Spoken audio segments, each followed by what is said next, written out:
کیونکہ نیت خدا نہیں تھا، اخلاص خدا نہیں تھا۔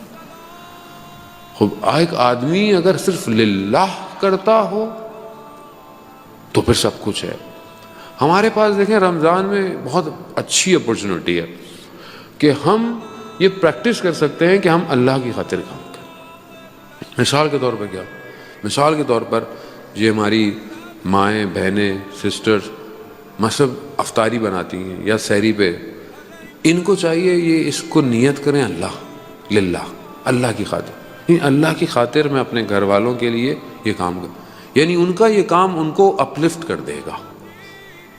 اب اس لیے نہیں کہ مطلب شوہر کو اچھا لگے یا کسی کو مہمان کو اچھا لگے، نہ، آپ بھی اپنے گھر میں اگر کوئی چیز صحیح نہیں ہے تو آپ یہ نہیں بولیں گے یہ کیا ہوا، یہ کیا بنایا، آپ بھی اللہ کی خاطر کہ کوئی نہیں، رمضان ہے، تھوڑی سختی ہے، تھوڑا کام زیادہ ہے، اللہ میں بھی تیری خاطر جو مل رہا ہے چپ کر کے کھاؤں گا، خوب آپ بھی للہ ہو جائے۔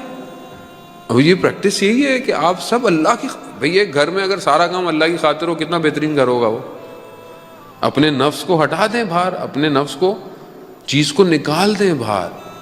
ایک عالم دین کہتے ہیں میں نے خواب میں دیکھا کہ دشمن میرا مجھ سے لڑ رہا ہے،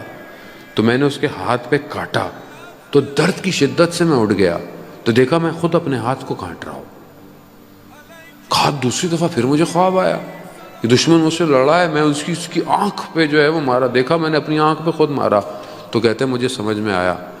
جو رسول خدا کی حدیث ہے کہ انسان کا دشمن اس کے دو جنبوں میں، یعنی اس کا جو قلب، خود کا نفس خود اس کا اپنا دشمن ہے، یعنی میں خود اپنا دشمن ہوں بعض اوقات، یعنی خود اپنے لیے اپنا کام خراب کر رہا ہوں، یعنی بعض اوقات سب کچھ صحیح ہوتا ہے، میرا نفس، میرا اندر کا میں جس کو میں کہتا ہوں، وہ میں میری آ کر میرے کام کو خراب کر دیتی ہے۔ اگر میں اس کو صحیح کر لوں، للہ کر لوں، رات ہے، سحری ہے، کوئی نہیں دیکھتا آپ کو، آپ اٹھیں، چند رکعت نماز پڑھ لیں، دعائے سحر پڑھ لیں،